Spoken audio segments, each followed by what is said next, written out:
Hi, this is to help with conversions. So you're watching this video. We are going to go over conversions. We're going to do a couple different examples. My first example is going to be converting one unit to a different unit. My second example will involve 2 units, miles per hour to meters per second.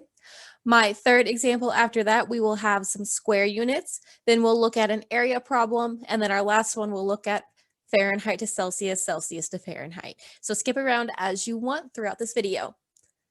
Okay, so to start off with, when we're doing conversions, our whole goal is about dividing out units. Remember that if we have common factors in the numerator and the denominator of our fraction, we can divide those out and they divide to 1. So for an example, if we have something like meters over meters, we can divide out the meters, and then this would cancel out to 1. We're going to be using that property a lot today, and then we'll also be using another property. If we have a whole number, like a whole number 3, we can rewrite this as 3 over 1. All right, so let's get into it. Okay, so the first example we're looking at, we are going to be converting days to hours or hours to days. Just some general advice when you are looking at conversion problems, always use the conversion factor that's given to you. Some of the conversion factors are approximates, so you have to use the ones we give you in the problem. Otherwise, your answer could come up slightly off. We do have some conversion factors that are exact. So for example, 1 day to 24 hours, that is an exact conversion, but there are some that are not exact. So like meters to miles, those are going to be rounded. So make sure you do use the conversion factors we give you for each of the problems. Okay, so we're going to answer the following question. We have the conversion factor of 1 day equals 24 hours. So let's start by saying we want to convert 3 days to hours. Okay, so we're going 3 days. Our goal for this problem is to get to something hours. Okay, so as we do this, we're going to focus on setting everything up as fractions. We're going to multiply our fractions together, and we're going to use the fractions to make sure we divide out the common factors. So if I'm looking at A, I have 3 days. First thing I want to remember, this is a whole number, so I'm going to go ahead and write it as 3 over 1 to put it into a fraction form. Okay, we want to multiply this by another fraction that will divide out the days and leave us with hours, because our goal here is to have the units in hours, so we want the days to divide out, and we're left with hours. This is when we go and we'll look at the conversion factor that we're given. We're given 1 day is equal to 24 hours. So that's what we're going to use in the second fraction here. When we set this up, we need the days to cancel. So when you're thinking about how to put in your conversion factor, you should be telling yourself, I need that unit of days to cancel. So my unit of days has to be in the denominator. It starts in the numerator, so it has to be in the denominator to cancel. If days goes in the denominator, that means my hours, days and the hours are forced to go in the numerator, which is also good. We want our final answer to be terms of hours, not per hours. We want the hours in the numerator of our final answer. So it's good that it's in the numerator here. Once we get the unit set up, then we can put in the numerical values. 1 day is equal to 24 hours. So I match the 1 up with the days. I match the 24 up with the hours. And then at this point, I do double check my units. So I have days in the numerator, days in the denominator. So I know days are going to divide out. I have hours in the numerator. I want hours in the numerator of my answer. I don't have hours in the denominator. So I know hours is going to stay as part of my final answer. So then my last step is to go ahead and do the multiplication. So here we have 3 over 1 times 24 over 1. So that gives us 72 hours. Okay, let's do it backwards. So part B. Part B, we're converting 80 hours to days. So we need to take 80 hours and we're going to convert it to some number in days. So to do this, we need to multiply by a fraction. And again, 80 hours, this is a whole number, so we can think of this like 80 over 1. Okay, so now we need to multiply 80 hours by a fraction, so hours will divide out and we're left with days. So using again that same conversion factor, 1 day is equal to 24 hours. This time, we would have to put hours in the denominator. So we have the term hours in the numerator. I'm going to write it without the S. Hours in that numerator, we want days as our final answer. We don't want hours as the final answer. So we need to divide out hours. The only way to divide out hours is to have it on the opposite side of the fraction bar. So it goes in the numerator. Or sorry, it goes in the denominator. It started in the numerator, so it goes in the denominator to divide out. So then if we have hours in the numerator, hours in the denominator, they will divide out. Since hours goes in the denominator, that forces days to go in the numerator, which is also good because we need days as our final answer. We want it in the numerator as well. So we know that's good. We're kind of double checking our work as we go. Once we have the units lined up the way we want, we match up the numbers. 1 day is equal to 24 hours. So I put the 1 with the day, 24 with the hours, and then this time I go ahead and do the evaluation. So this would be 80 times 1 over 1 times 24. So this will give us 80 over 24. And then we're left with that last unit of days, the hours divided out. So we're left with days. And then we can go ahead and approximate this. So if you plug this in your calculator, this gives you 3.33 days rounded.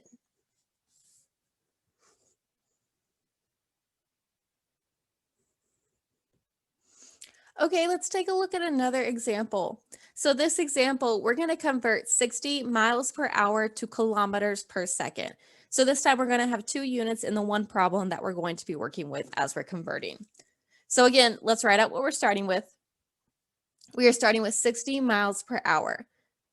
That per tells me that that is where our division is. That's where our fraction bar would be. So I want to write this as 60 miles per hours. I want to put the hours in the denominator and then the 60 miles in the numerator. Okay, our goal here is to get to something kilometers per second. We want kilometers in the numerator. We want seconds in the denominator. Okay, so to do this problem, we have 2 units. We need to convert miles and we need to convert hours. When we have multiple units in one problem, we want to pair up matching units. So miles and kilometers both measure distance. They both measure how far you've gone. So we know that we want to do a miles to kilometers conversion. Hours and seconds both measure time. So then we know we want to do an hours per second conversion. So I'm going to color code this. We are going to do one conversion of taking the miles to kilometers. And then our next conversion, we are going to be taking hours to seconds. Okay, let's start with miles to kilometers. Since we are multiplying, it does not matter the order you go in. So if you have hours to seconds as your second step, you will still get to the correct answer. Okay, kilometers, miles to kilometers. Miles is starting in the numerator. We have our miles here in the numerator. So I know I'm forced to put miles in the denominator because I want the miles to divide out. Since the miles goes in the denominator, that means I need to put kilometers in the numerator. Kilometers needs to be in the numerator for the final answer, so that is good. Now let's match up our numbers. We'll be looking at the second conversion factor here. Notice the second conversion factor, we have approximate instead of equals. That means we have rounded that 1.61. This is where you need to make sure you take our conversion factors instead of one you find online. If you take one you find online, your rounding could be slightly off. Okay, so we have 1 mile to 1.61 kilometers. 1 goes in the denominator, 1.61 goes in the numerator because we have 1 mile in the denominator, 1.61 kilometers in the numerator. Okay, now let's do hours to seconds. Hours, we can write it as H or we can write it with that HR. I'm going to do the HR to stay consistent with my table. We are now looking at the first conversion factor in our table. 1 hour is equal to 3,600 seconds. Hours starts in the denominator in our very initial thing. We have hours in the denominator. So to divide that out, we have to put hours in the numerator. So hours has to go in the numerator. Since hours is in the numerator, that forces our seconds to be in the denominator.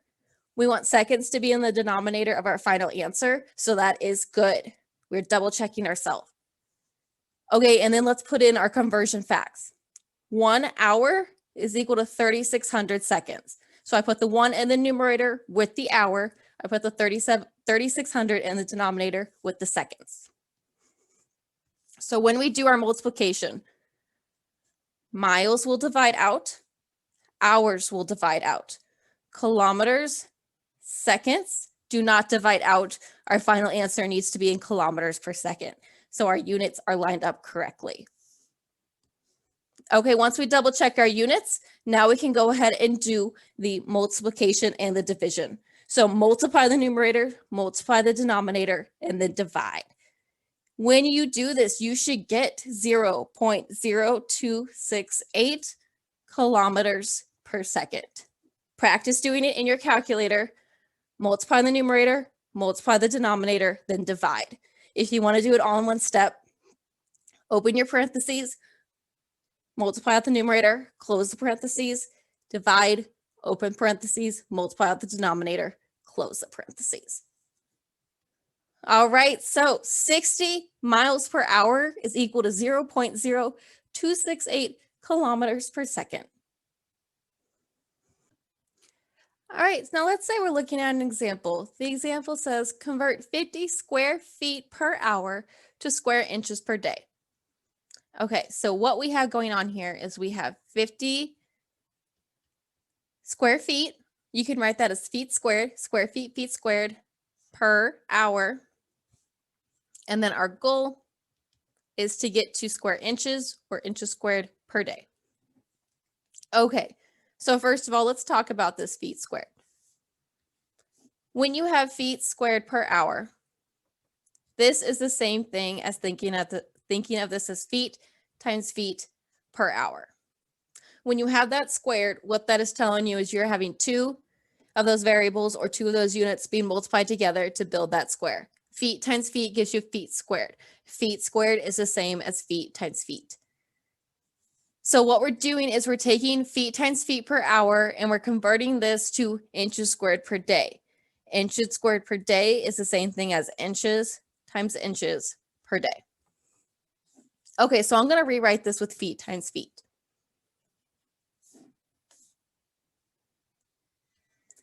Okay, so when we set up our conversion factors here, when we set up our different fractions, we are going to have 3 steps. We are going to have one step that's going to convert our feet to inches. We're going feet squared per hour to inches squared per day. Feet and inches both measure up distance, so we're going to match those together. Hours and days both measure time, so we're going to match those together. We need 1 feet to inches to take care of one of the feet. We do a second feet per inches to take care of the second feet. We have feet squared, we have 2 feet, so we do the conversion twice. And then the third step with this will take our hours to days. So our feet squared, we're going to do in 2 steps. We're going to divide out the feet twice. That will also give us inches twice, will give us our inches squared. And then we'll do the 1 step with hours to days. Okay, feet to inches. First one. Feet start in the numerator, so feet have to be in the denominator. This forces inches in the numerator. We have 1 foot is equal to 12 inches as our conversion factor. So we'll have 1 in the denominator with the feet unit, 12 in the numerator with the inches unit. Inches needs to be in the numerator of our final answer. Inches is in the numerator of our step, so that is good. We need another feet to inches. We need to do it again, because again, that feet squared is feet times feet. So we need another feet to inches. The second feet, this is the one we're looking at, the second one. The second foot here is in the numerator. We need to divide it out, so it has to go in the denominator. Since the foot went in the denominator, the inch has to go in the numerator. And then the last one, I'll do in red. Hours to days. Hours starts in the denominator, so hours must go in the numerator. Hours starts in the denominator, so we have to put hours in the numerator to divide out. That forces days in the denominator. So then we match up our units. We have 1 day to 24 hours. So the 1 goes in the denominator with day, 24 goes in the numerator with hours. I forgot to line up my foot in inches for my second one. 1 foot is equal to 12 inches. So 1 would go in the denominator, 12 would go in the numerator. And then to make sure all of our units cancel, we have 1 foot canceling with 1 foot. We have the second foot canceling with the second foot. We have hours and hours canceling. We're left with inches, inches, day. That will give us our inches squared per day, which is what we want as our final answer. So as our last step here, we'll do all the multiplication. So when you do this, I'm going to write this down below. When you do all of this multiplication, you should get out, it's a large number here, 172,800 inches squared per day.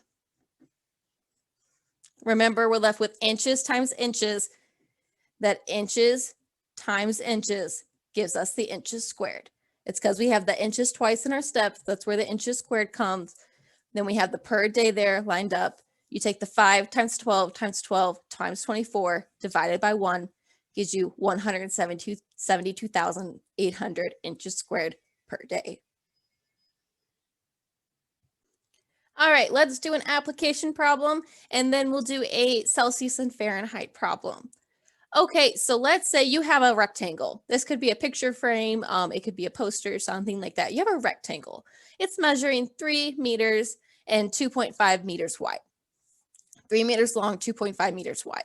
So what we have here, some sort of rectangle, 3 meters long, 2.5 meters wide. We want to find the area of our rectangle in square yards. So we want to find the area in square yards. Okay, there are 2 different ways to do this problem. I'm going to walk you through the way I always recommend, the way I like to do the problem, and then I'll talk you through the other way you could do the problem. Okay, first way you could do the problem. We need to find area in square yards. Our units are in meters. So what we can do, we can take our initial units, convert them to yards. Once we have our initial units converted to yards, then we'll calculate the area. Okay, so first step. We're going to take 3 meters, 2.5 meters, and we're going to convert them to yards. Okay, we have our conversion fact up here. Remember, we're dealing with whole numbers, so we want to think of these each as over 1. We have 3 meters. We need to be in yards, so we need to multiply this by something that divides out the meters. We have our conversion fact of 1 yard is approximately 0.91 meters. So we can put the meters in the denominator to divide out, yards in the numerator. So this becomes 1 yard is equal to 0.91 meters. We do that 3 times 1 divided by 1 times 0.91. We get 3.297 yards.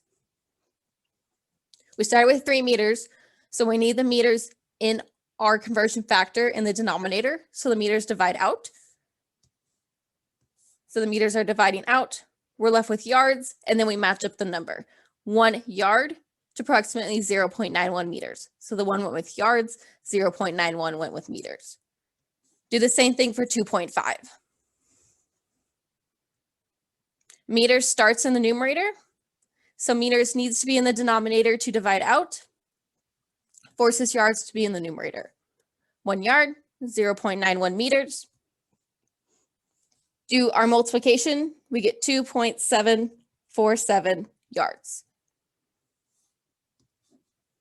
Again, meters are going to cancel, left with yards. Okay. Once you have your dimensions in yards, now we're looking at our rectangle, and now it is 3.297 yards by 2.747 yards. Once we have it in yards, now we can go ahead and calculate the area. So step 2, we're going to find the area. Remember, area of a rectangle is length times width. We know how long it is. We know how wide it is. So our area will be that 3.297 yards times 2.747 yards. When we multiply that out, that will give us 9.057 rounded. Yards times yards.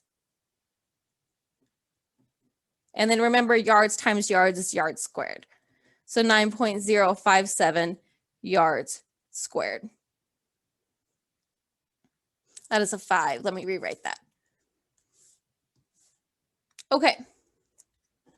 So our final answer here would be 9.057 yards squared. We took meters, we converted it to yards, then we calculated the area. That is the first way to do it. Second way to do it, if you wanted a different way, you could calculate the area first. So you could take the dimensions in meters, calculate the area. That gives you the area in meters squared. After you have the area in meters squared, then you convert it to yards squared. When you do the conversion, you will have to do it twice because of the squared. So you want to follow what we did with the feet and inches in the previous example. So 2 ways to do it. I personally like doing the convert meters to yards first and then calculate the area. And that is the way we did it on the screen today. Okay, one last problem to do. Let's talk about Celsius and Fahrenheit. When you see Celsius and Fahrenheit, the conversions are going to look a little bit differently because you're going to be given formulas instead of just like a table that says 1 Celsius is equal to so many Fahrenheit. You're going to be given these equations. So we have Fahrenheit is equal to 9/5 Celsius plus 32.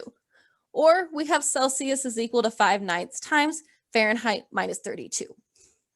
First thing to notice, those parentheses in the second example are very important. Make sure you are paying attention to those as you're doing the problem. Okay, so we need to convert 40 degrees Fahrenheit to degrees Celsius. We know Fahrenheit and we're looking for Celsius. So since we're looking for Celsius, we're trying to find something where Celsius is equal to something that depends on Fahrenheit. If you look at our second example, we have Celsius depending on Fahrenheit. So this is the one we want to use. If you were given the Celsius and looking for Fahrenheit, then you'd use the first one because Fahrenheit depends on Celsius. Here, Celsius depends on Fahrenheit. So this is the equation we want to use. We're looking for C, it's C equals. So we have C equals 5/9 times F minus 32. Substituting what we know for our F, that's the 40.